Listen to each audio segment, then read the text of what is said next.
Hello, I'm Professor Brian Boucher. Welcome back. In this video, we're going to dig deeper into Wolff Junction's ratios by looking at sub-ratios within the profitability and turnover categories.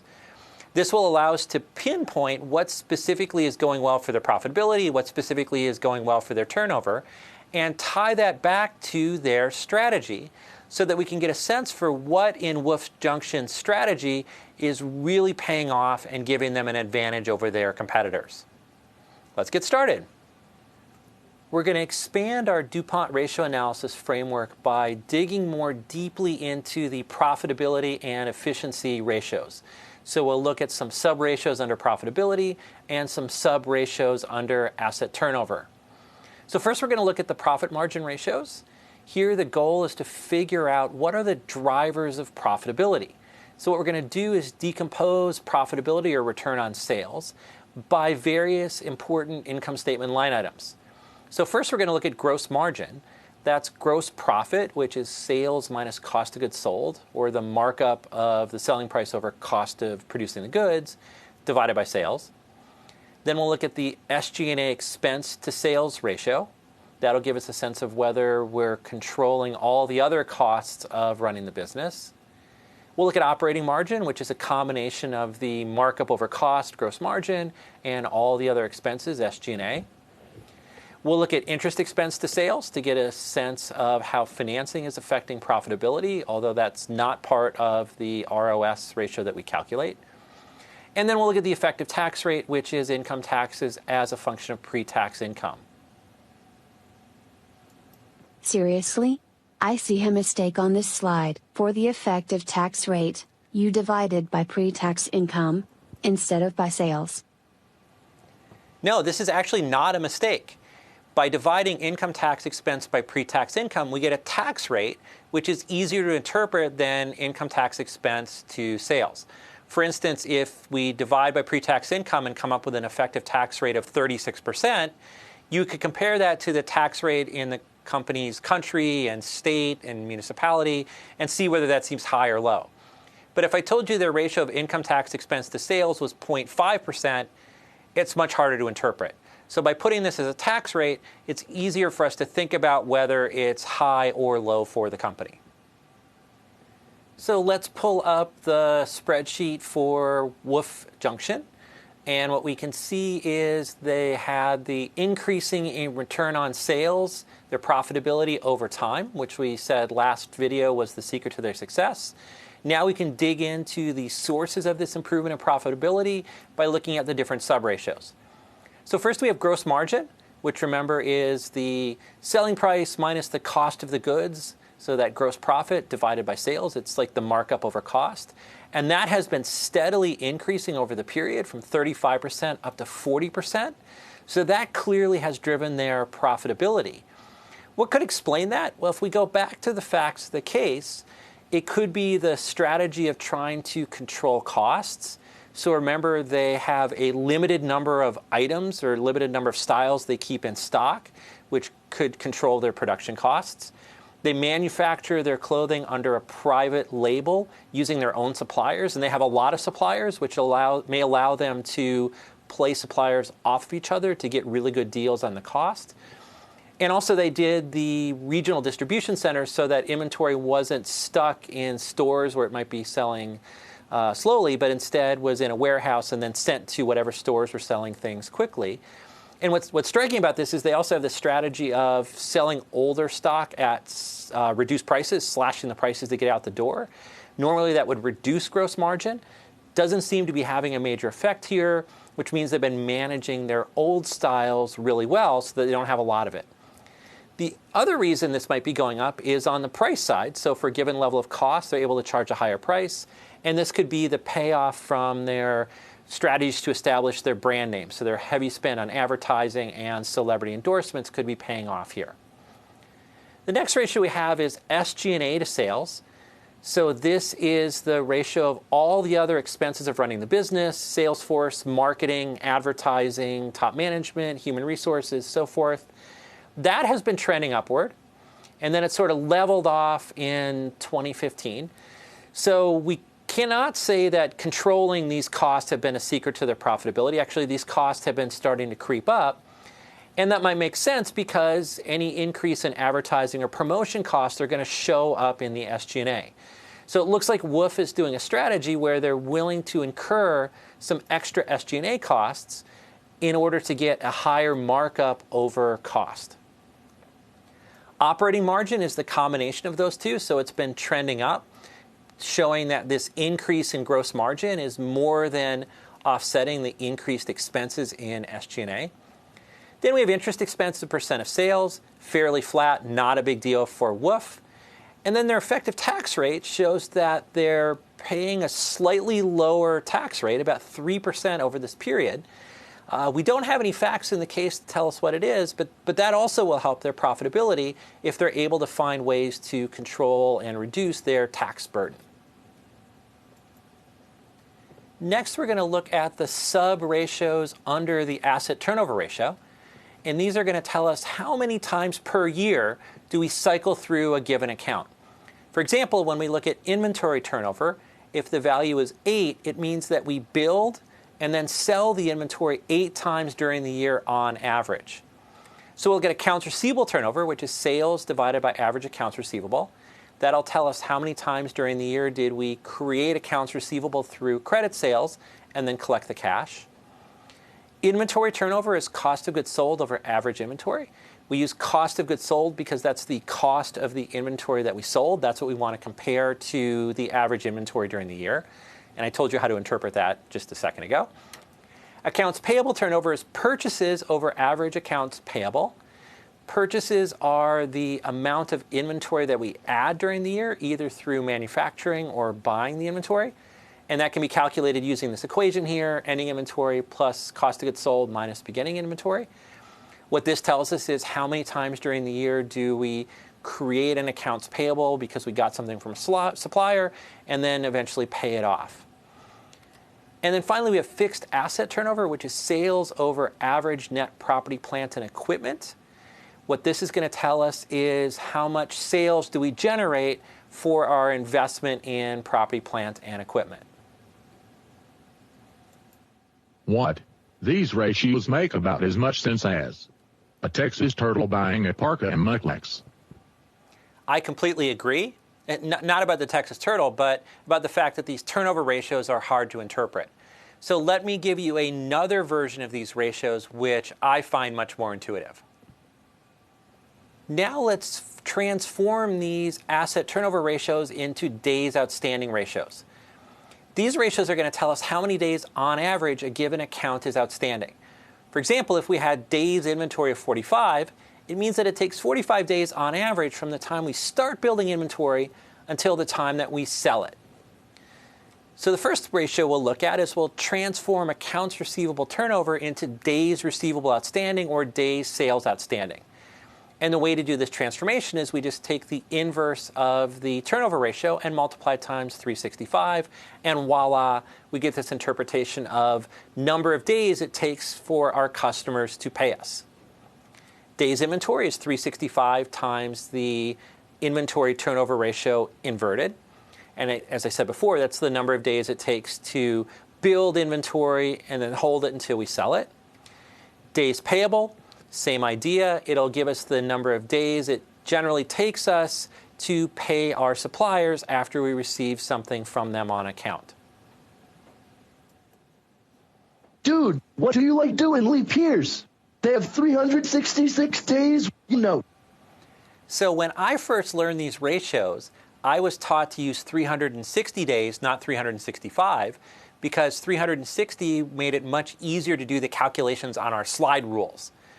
So these are only rough approximations, and if you ignore the day in the leap year, you'll be fine, as long as you ignore it consistently for all the companies that you look at with these ratios. Then we can put these 3 days ratios together into something called the net trade cycle. And the net trade cycle is going to represent the gap between cash outflows and cash inflows that we would have to bridge with short-term borrowing. It's defined as days receivable plus days inventory minus days payable. Let me show you the interpretation of this. So at some point as a business, you get raw materials from suppliers, and then you owe them money under accounts payable. You would take those raw materials, turn them into finished goods, sell those finished goods. The number of days it takes to do that is your days inventory. So let's say it's 50 days. It means from the moment you get raw materials, it's 50 days on average until you sell the inventory. When you sell the inventory, you don't get cash yet. Instead, you sell it on account to customers and you have accounts receivable. The days receivable tells you how many more days it's going to take until you finally collect cash. So let's say it's 30 days. So that would mean it's 80 days total from when you first get raw materials to when you collect cash from customers. Then on the other side of the cash equation, you have to pay your suppliers. So the days payable is the number of days it takes you to pay your supplier. That's when you have cash going out. So let's say that's 35 days. What that leads to is a net trade cycle, which is the gap between when you get cash in from customers and when you pay cash out to your suppliers. In this case, it's 45 days. And so what that represents is you'd have to go to a bank to borrow money for 45 days to bridge this gap in cash flow. So let's take a look at the breakdown of the asset turnover ratios for Wolf Junction. As we saw last video, there wasn't much in terms of a clear trend in their asset turnover overall, but that doesn't mean that there's not interesting stuff going on in the subcomponents. So I give you both the turnover ratios and the days ratios. You can choose whichever one you want to look at. I'm going to focus on the days ratios. So for Wolf, the days receivable are minuscule. It's 1.3 days from when they make the sale to when they collect the cash. Why is it so low? Because they don't have their own credit card. They don't provide their own credit to customers. All of their sales are either cash or outside vendor credit cards like Visa, MasterCard, American Express, in which case, even though the customer may not pay their Visa bill for 30 months, Visa pays Wolf Junction within a couple days. So this is something that if they ever decided to add their own credit card, this days receivable would certainly go up. Days inventory, so this is the number of days that you have to hold the inventory until it sells, has gone from 87 days down to 68 days. So an improvement of almost 20 days in terms of holding inventory. This we could probably attribute to their point of sale technology, where they're trying not to hold a lot of inventory stuck in these malls, but instead have it in a central place and then farm it out to the places that are really selling it. Also, this reflects their strategy of slashing prices to get rid of old stock every 2 months. So they just don't hold inventory for a long period of time. Days payable, the number of days it takes them to pay their suppliers, it's hung constant around 30 days, so not much going on here. Putting those together, the net trade cycle, used to be it took about 55 days of bank borrowing to bridge this gap between cash outflow and cash inflow. Now it's dropped to 37 days, and that's pretty much all driven by their improvement in their days inventory. One turnover ratio I will look at, because we don't have it in days form, is fixed asset turnover. So this represents the amount of sales that Wolf is able to generate for their investment in property, plant, and equipment. It's actually gone down over time, which normally would be bad news because you're not generating as much sales for your investment in PP&E. But in the case of Wolf, it's a little more complicated because they're growing rapidly, adding a lot of new stores. And what might happen is there's a little bit of delay where there's big capital expenditures to add stores this year, but it may take a couple years for those sales to materialize. So this is something that we would hope would rebound and come up in the future, but right now it may be depressed by their heavy investment in new stores. Before we wrap up, we should compare the ratios for Wolf Junction to Oola Lab and to the industry group as a whole. And what I'll do is for Wolf, I'll show the most recent year and the average. The most recent year is interesting because there have been these upward trends in some of these ratios. So first what we find is Wolf has a much higher gross margin than Oola Lab and the industry as a whole. And while Wolf has had increasing gross margins, we don't see that in the comparators. So this shows that a big source of Wolf's advantage right now is this markup over cost. Wolf has a higher SG&A to sales than Oola Lab, but lower than the specialty group. Part of what's going on here is Wolf is spending more on advertising, and so they're going to have higher SG&A than ULA Lab. When we compare the operating margins, the average is the same, although WOOF has higher operating margin in 2015 than ULA Lab.